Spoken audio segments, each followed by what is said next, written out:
Hello again, and this is Holistic Therapeutics HT400 for the College of Natural Health Sciences, Bermuda.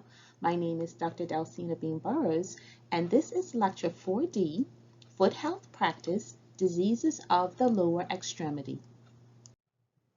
So in terms of Lecture 4D objectives, at the end of this lecture, students will be familiar with diseases of the lower extremity, be familiar with tests used to assess the health of the lower extremity, and be familiar with the role of the foot health practitioner in managing client foot care with respect to testing and client education. We begin today's lecture by discussing arterial disease of the lower extremity. Peripheral artery disease. This is a twofold condition where first we have macrovascular disease, and in this instance, the arteries become narrowed by plaque.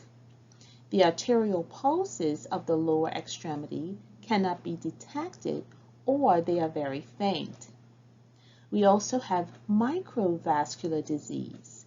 This affects the capillary beds, which are the finer blood vessels.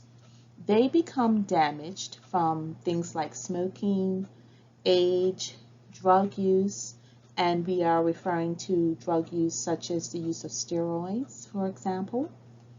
And the blood does not reach the skin, and this is necessary in order for lesions, dermal lesions, to heal.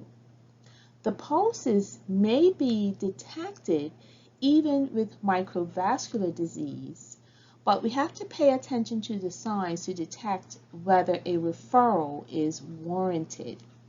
And so it is possible to have microvascular disease, but not have macrovascular disease, because as I mentioned, we're talking about the finer blood vessels.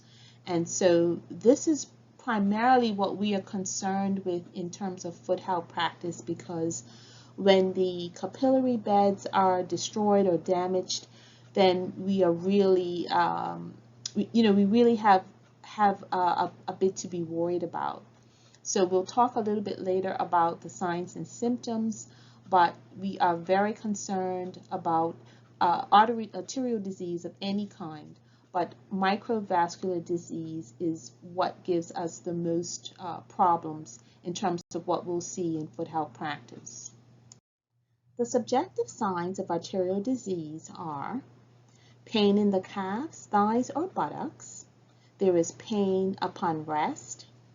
There is what we refer to as two-block intermittent claudication.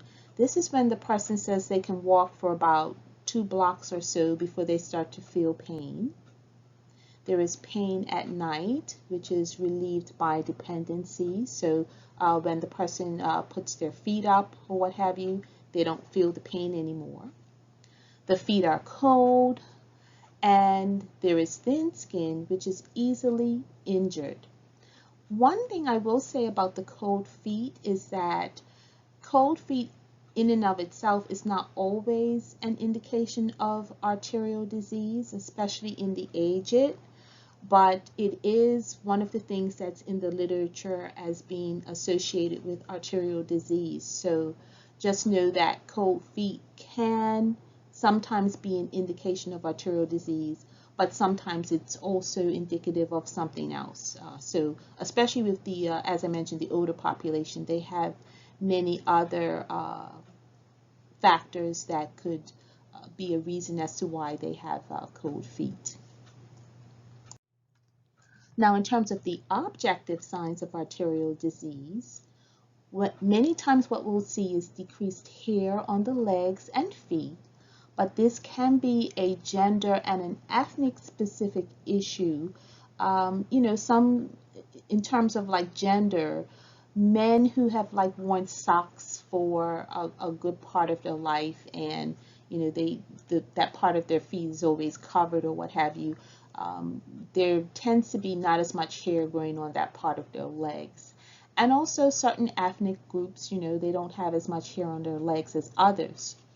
But definitely decreased hair on the legs, especially if there was hair there before, then this could be a sign of arterial disease.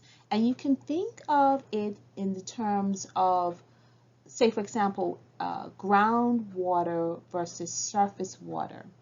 You may have water that is deep underground, but if it doesn't reach the surface, then the grass on top of the ground tends to die off. And unfortunately, that's what we see when we see decreased hair on the legs when arterial disease is present. Also, there's a decrease or an absence of pulses. The skin tends to be thin, shiny, or atrophic appearance, and there is decreased tone and turgor. There is what we refer to as elevation pallor and blanching of the skin with elevation above heart level. So when you elevate the lower extremity above the heart level, then you start to see the skin blanch. And what that means is that the pumping system is unable to overcome gravity in order for it to reach the skin. You may see cracks and fissures on the heels, and also there is thickened and dystrophic toenails.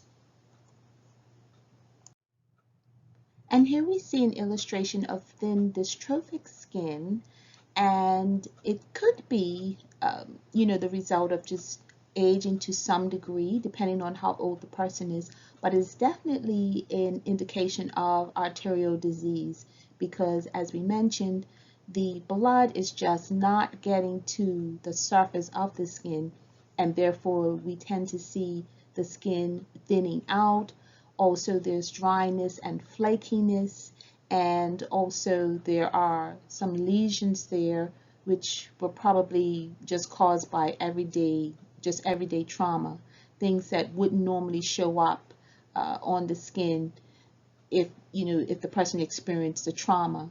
But you can see here the little red spots and the thinning of the skin. So this is definitely an indication of arterial disease. So there are some non-invasive diagnostic tests of arterial disease, and we're going to talk a little bit more about what each of these are. But to begin with, we have the Doppler dorsalis pedis tibial arteries test. We have the ankle brachial index test, which is also referred to as the ABI. We have the transcutaneous oxygen pressure test. We also have segmental pressures, segmental temperatures, and capillary refill time. Let's first talk about the capillary refill test, or the CRT. This is a rapid test used for assessing the blood flow through the peripheral tissues.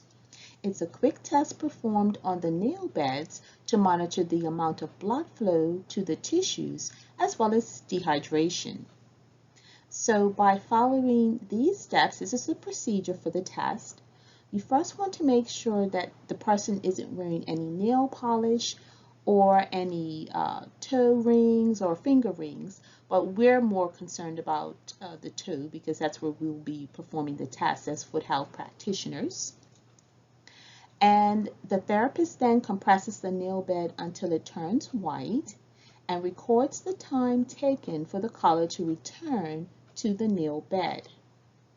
It normally takes 3 seconds or less, and when it takes longer, there is what we refer to as being arterial insufficiency, is what we suspect. So we always want to compare the normal side of the hand and the foot or the fingers and toes, okay? And in order for this test to be valid, the client has to be lying down. They must not have smoked within the last half an hour of you performing the test. Also, they should not have eaten within the last 2 hours. The room temperature needs to be warm, needs to be room temperature. In other words, they can't be sitting in a cold room because that's going to affect the validity of the test. Okay, so the CR test is a test that you as a foot health practitioner will perform. Now, you are also going to assess the legs and feet for temperature. As a foot health practitioner, this is something that you will do. The temperature is checked for discrepancies of between 2.9 to 6.5 degrees from one part of the foot to another part of the foot, or from one foot to the other foot. Noted discrepancies are problematic. Temperature should be monitored by the client, particularly after wound healing, because a discrepancy could be a sign of a new ulceration developing. The temperature checking may be a good clinical indicator if erythema is not yet observable. And by erythema, we mean when you see the red appearance of the skin. So let's talk about segmental Doppler pressure testing. This measures the blood pressure in an arm or a leg at certain points. It uses Doppler ultrasound, and this imaging tool sends sound waves through the body, and it's able to check blood flow in an artery. Multiple pneumatic cuffs may be used on the leg to determine the arterial blood pressure in different segments of the limb. These segmental leg pressures are compared with one another and with the higher brachial artery systolic pressure. And this is something that they would do in a vascular lab where they have vascular studies going on. So this isn't something that we as foot health practitioners will do, but we need to be familiar with it. Okay, so the pedal artery Doppler exam, this is definitely something that we as foot health practitioners will do in our practice.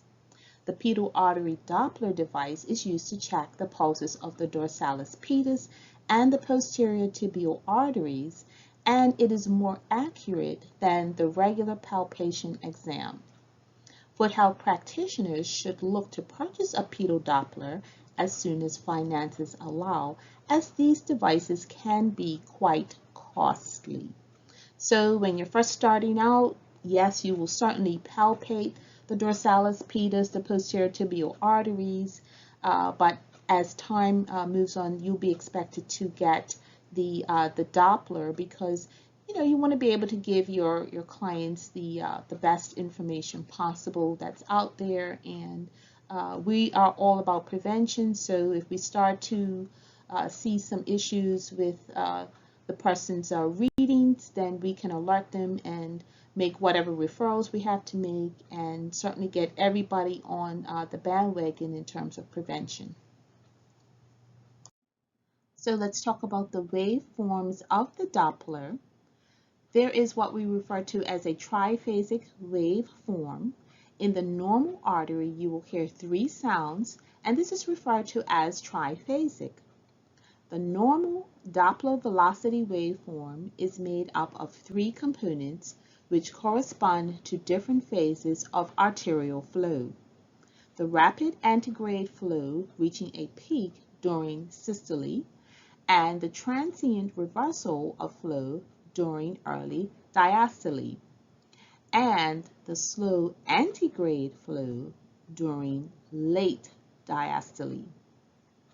And of course, we have what's referred to as biphasic waveform, and this indicates mild to moderate disease, and monophasic flow indicates significant disease.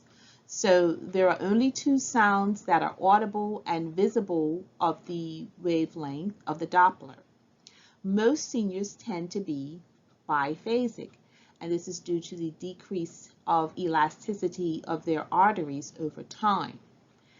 With monophasic waveforms, a waveform of each segment of the vascular tree helps localize any occlusion or stenosis. The waveform should be triphasic, corresponding to the 3 phases of a heartbeat, as I mentioned: diastole, systole, diastole, elastic recoil.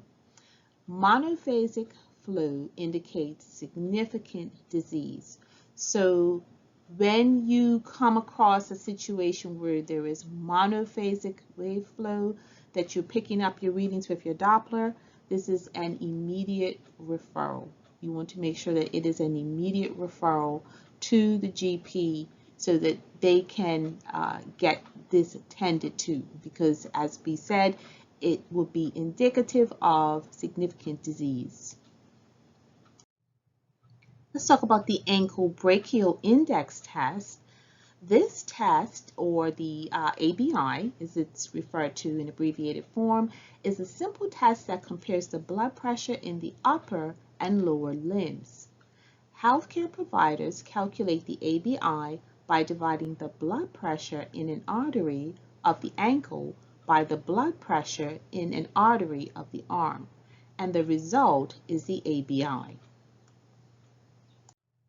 Now, the validity of the ABI depends on the same conditions as carrying out the capillary refill test. In other words, the client is lying down, they haven't smoked within the last half an hour of you performing the test, they have not eaten within the last 2 hours, the room is warm, it's room temperature, in other words, they're not sitting in a cold room.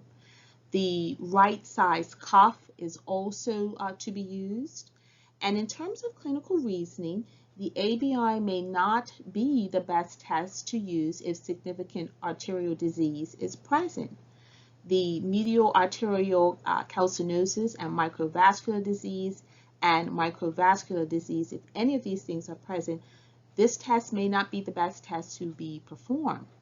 So in medial arterial calcification, which is also known as Monkenberg arterial sclerosis, is a condition that leads to stiffening of the elastic layer of the arterial wall. But in contrast to intimal calcification, it does not obstruct the arterial lumen. So this is the reason why this test may not always be the best test to conduct. Let's talk about the toe Doppler pressures.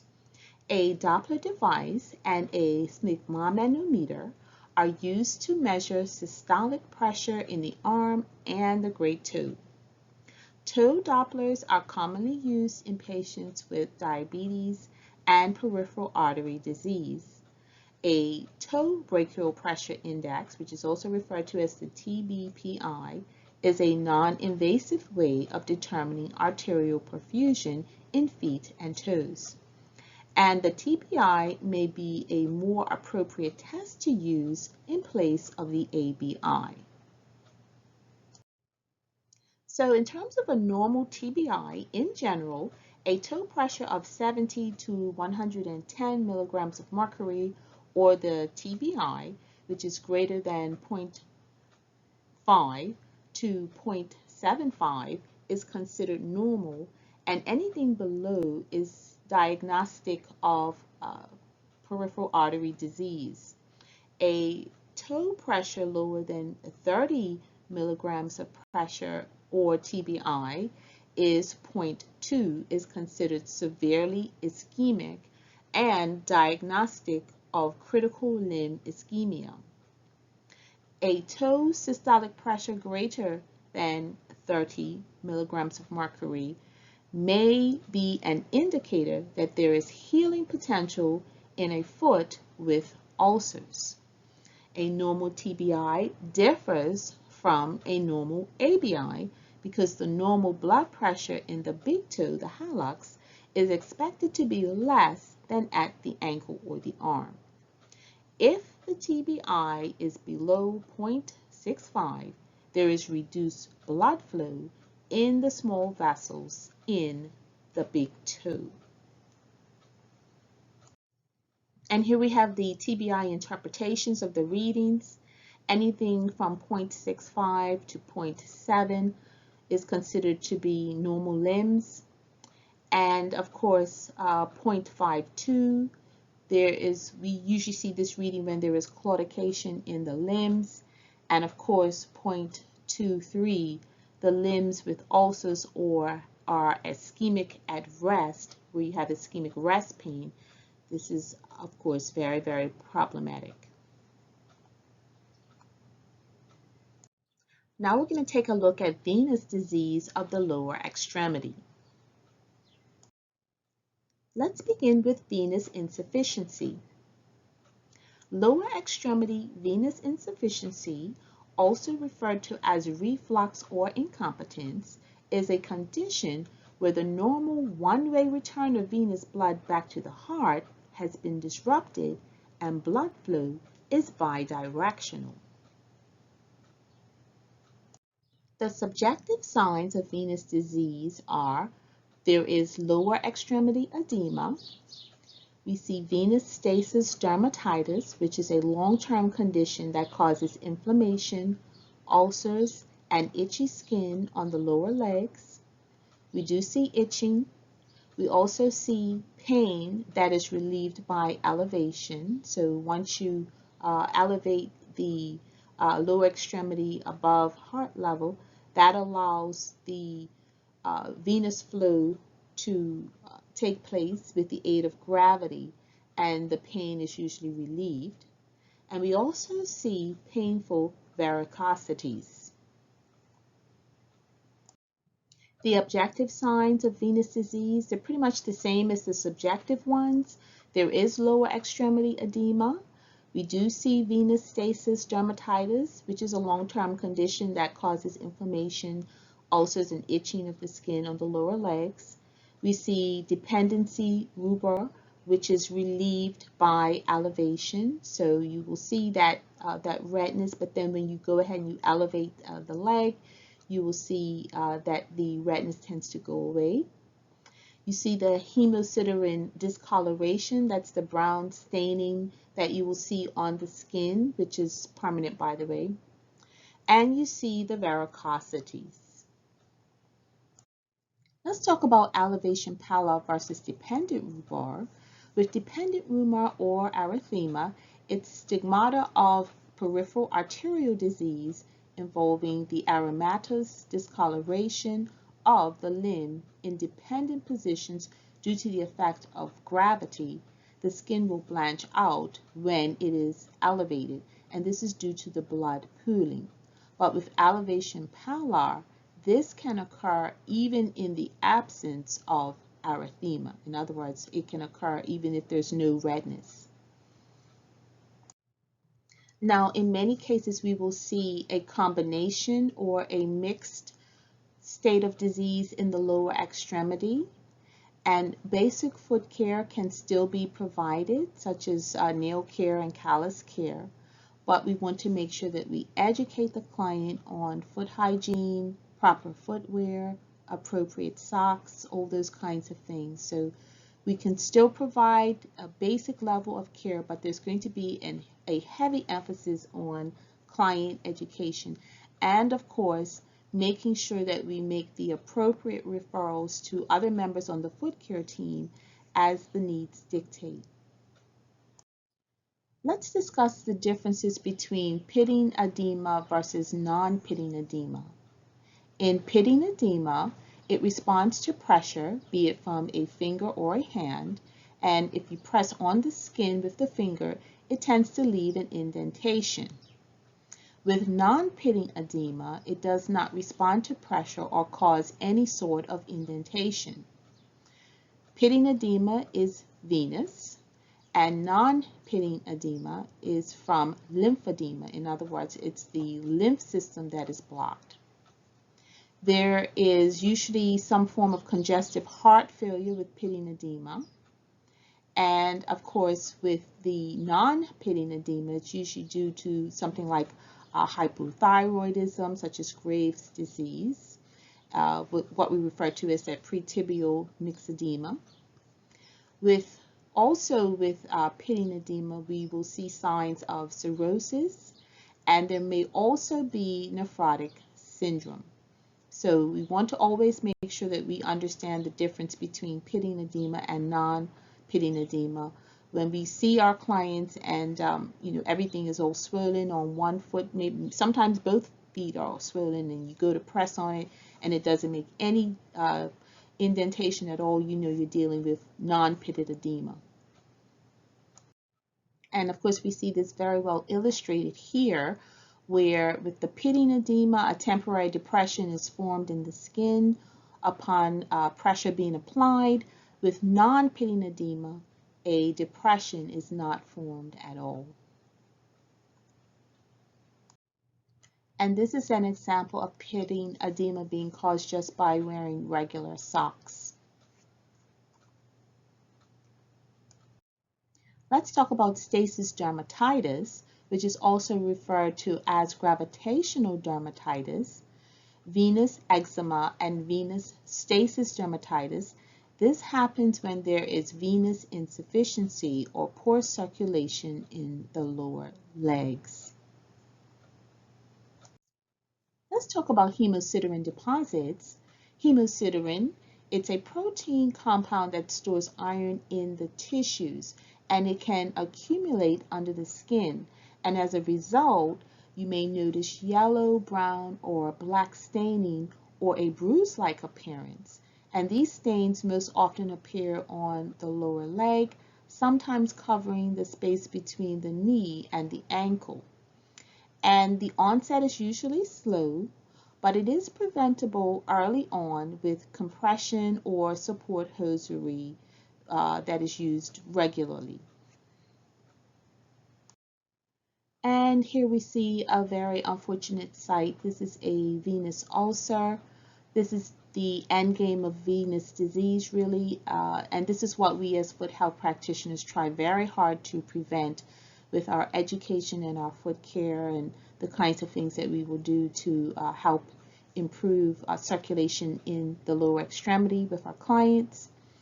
And of course, if someone has this, when they come to you, then more than likely they've seen a practitioner, but just in the event that they have not, then this is an immediate referral to a wound care specialist, to their GP, and other members of the healthcare team. So yes, this is very unfortunate, but this is something that we as foot health practitioners, we want to try to prevent this as much as possible by educating our clients. So when we discuss lower extremity edema and compression therapy, in the lower extremity, the edema is primarily has to do with gravity and venous insufficiency. So compression therapy is the treatment of choice. And in this case, we would use the Una boot with a Coban top wrap. These work well with ambulatory clients because of the calf muscle pump mechanism. And these are not very effective when it comes to people who are wheelchair bound or bedridden or not very mobile at all. Even clients who are just not even that ambulatory, doesn't really work that well with them. So the Una boot, the treatment of choice for ambulatory clients. Now, in terms of medical compression hosiery, stockings, or socks are especially designed to apply pressure to the lower legs, helping to maintain blood flow and reduce discomfort and swelling. Compression hosiery do not reduce swelling, but rather keep swelling reduced, hence the need to don them immediately upon rising, because gravity is the primary factor we are trying to mitigate. So knee-high compression socks are usually fine, and the compression level and measurements are usually done by the GP or the podiatrist. But this is something we as foot health practitioners need to know about, because obviously when we see that there is edema in the lower extremities, we are going to be educating our clients as to the need for them to see a podiatrist or their GP so that they can get properly fitted for the right compression level of hosiery or socks or stockings, whatever they're going to be wearing. Let's talk a little bit about lymphedema. Lymphedema is the buildup of fluid in the soft body tissues when the lymph system is damaged or blocked. The lymph system is a network of lymph vessels, tissues, and organs that carry the lymph throughout the body. Lymphedema occurs when the lymph is not able to flow through the body in the way that it should. Compression therapy is completely ineffective when it comes to lymphedema. So when we see these clients, we want to make sure that we refer them to their GP as soon as possible so that they can receive some form of lymphedema therapy. And again, we need to make sure that we get them in to see their GP right away, and they will make the necessary referrals if there's someone else that they need to see. But again, another example of why we as foot health practitioners, because oftentimes we're the first one to see these things, and sometimes the client may just be accepting of the fact that, okay, one limb is that much more swollen than the other. They may figure it has something to do with their weight or what have you, but we as foot health practitioners want to make sure that we advocate to our clients and refer them as soon as we see any type of case like this, especially if the person has not been seen by a physician for some time. Now let's talk about peripheral neuropathy. In peripheral neuropathy, we're talking about nerve damage. And there are three types of peripheral neuropathy. We have sensory neuropathy, we have motor neuropathy, and we have autonomic neuropathy. And as foot health practitioners, we are primarily concerned about sensory neuropathy. We'll talk a little bit more about that. So as I mentioned, foot health practitioners are most concerned about sensory neuropathy because the client may be insensitive to pain. Pain acts as a warning, such as the pain caused by a blister due to an inappropriate shoe or shoes, or a small pebble that is inside of a shoe that the client does not feel. So client education is key here. This is why we will ask our clients to make sure that they inspect their feet daily, they keep their feet clean and moisturized and dry in between the toes, that they wear white socks, and that they wear appropriate shoes. And we have a little bit more on client hygiene, foot hygiene at the end of this lecture, but there's also a complete lecture on client education foot care that is going to be coming up later on. So when we do the test for sensory neuropathy, one of the things we're going to perform is the vibratory test. This is done with a tuning fork. And what happens, the tuning fork vibrates at a set frequency after being struck on the heel of the hand and is used to assess the vibratory sensation. And it is performed over the bony prominences of the lower extremity. So you want to make sure that you start distally at the first MPJ, and you want to move to the malleolus if there is a poor response. And the client will indicate how long the vibratory sensation was sensed. And we will learn all about how you document their response when we do the practical. But the vibratory test is one of the first tests that we would do in terms of detecting sensory neuropathy in the foot. So let's talk about the 5.07 10-gram monofilament test, which is the test that we will do to check for the loss of protective sensation in the foot. According to the American Diabetes Association, all patients with diabetes should be screened for the loss of protective sensation in their feet. And of course, we're not just going to test persons with diabetes, but this is just something that the American Diabetes Association is always recommending. And when they are diagnosed, when the client is diagnosed with diabetes, they believe that they should be tested for the loss of protective sensation annually, on an annual basis after the diagnosis has been made. And of course, there are 10 test sites on each foot, and you will see them illustrated here. The monofilaments, however, they do lose their compressive forces after 100 times of being used.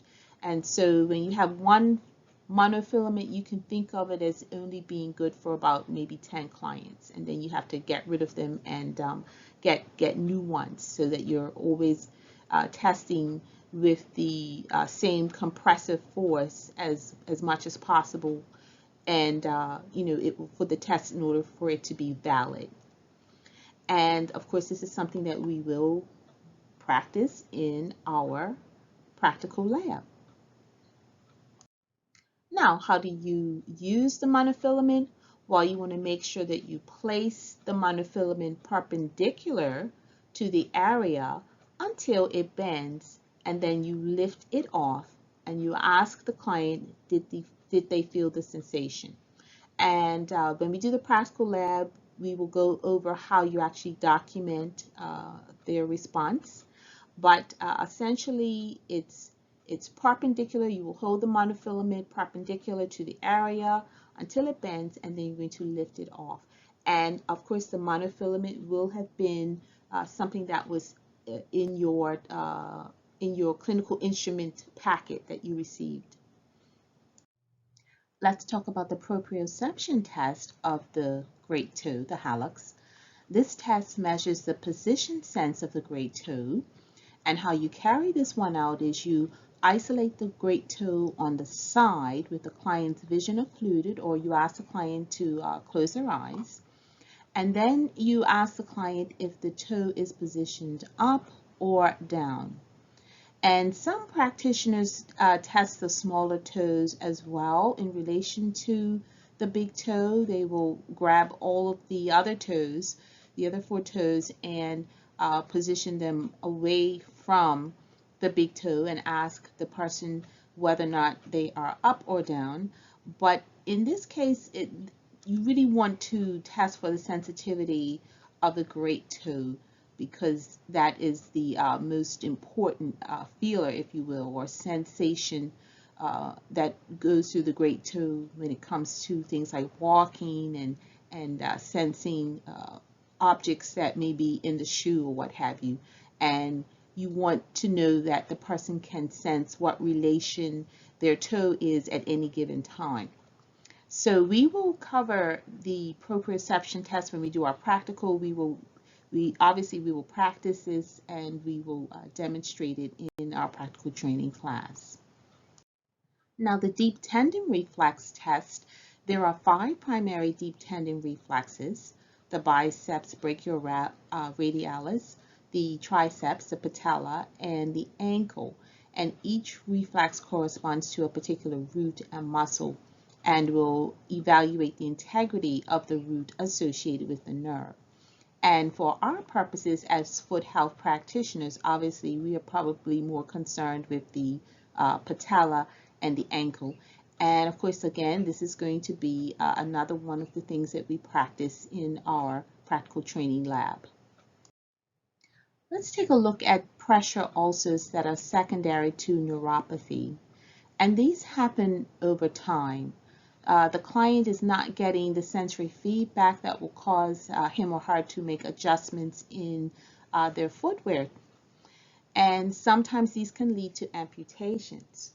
So we as foot health practitioners need to have a strong referral base, such as a wound care specialist in our area, whoever that may be. We really need to have that strong referral base, because when we start to see the beginnings of ulcers happening on the foot like this, we want to make sure that we have someone that we can refer our clients to. And hopefully, with the client education that we give, it won't lead to this. Hopefully we can get to someone long before this occurs. But this is an unfortunate situation, but you may come across it in your practice, and when that happens, then it's all about making sure that every member of the foot care team who can assist the client at this point is involved in their care going forward. Let's talk a little bit about Charcot deformity. Charcot deformity may be due to autonomic neuropathy, and the bones dissolve in about 6 months. In acute Charcot deformity, you will see red and swollen areas in the arch area, and this needs immediate emergency care. So if you come across this in your practice, it's an immediate referral.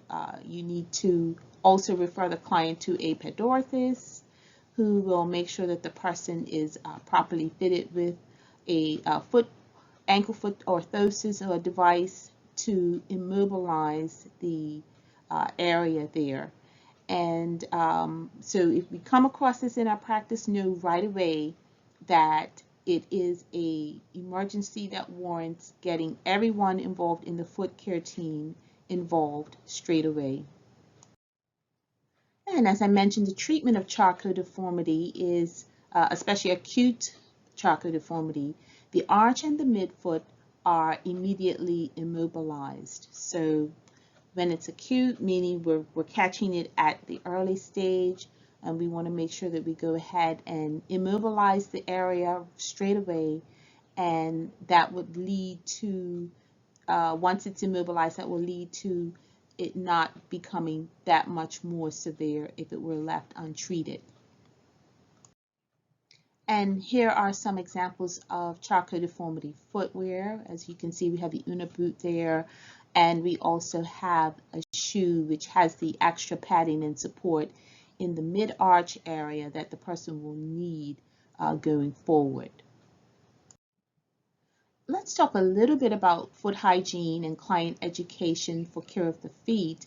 We will have a whole lecture on this, but just some points that I want to go over at this stage. And what we want to make sure is that we are always recommending and advocating with and for our clients that they wash daily and dry well between the toes. It's a daily inspection of the feet that they need to be in the habit of doing. We want to make sure that they wear white cotton socks and change them daily. This way, if they develop any kind of lesion or blister and it starts to bleed, they'll immediately see it on the white background of the sock. We want to emphasize that they change their shoes regularly and preferably alternate the shoes so that the same shoe is not worn 2 days running, as this gives time for the sweat that we all produce to evaporate and build up in the shoe. And in the summertime, we want to ask them to try to wear open shoes as much as possible, because this will also keep down on the moisture buildup, which can lead to fungal infections. We want to ask them to use tea tree oil or a spray to treat fungal infections. We want to spray the shoes regularly with an antifungal deodorizing spray. And we want to make sure that the feet are kept well pedicured. Keep toenails cut straight across. This prevents ingrowing toenails. And when we get into the actual practical of how toenails are to be cut, how we cut, as well as how we recommend our clients cut their own nails if they're cutting their own nails, we will go into more detail with this in our practical. And we want to encourage them to use a foot scrub or a rough skin remover to help them with callus control and dryness buildup of the feet. And we also want to encourage them to moisturize the feet daily. Okay, so we've reached the end of this lecture, and for assignment 4D, I'd like you to provide definitions of the following terms: macrovascular disease and microvascular disease. List the specific tests that are used to assess the lower extremity. State why must foot health practitioners educate their clients about keeping their feet healthy. And also state what are some basic client education foot care tips. Okay, and so this lecture assignment is due by this coming Sunday, 11:55 p.m. Yeah, wouldn't that be something, 11:55 a.m. And if you have any difficulty with this assignment, you can shoot me an email or send me a text message. My office hours are always on Thursdays from 4 to 6 p.m. And with that, do have a great rest of today.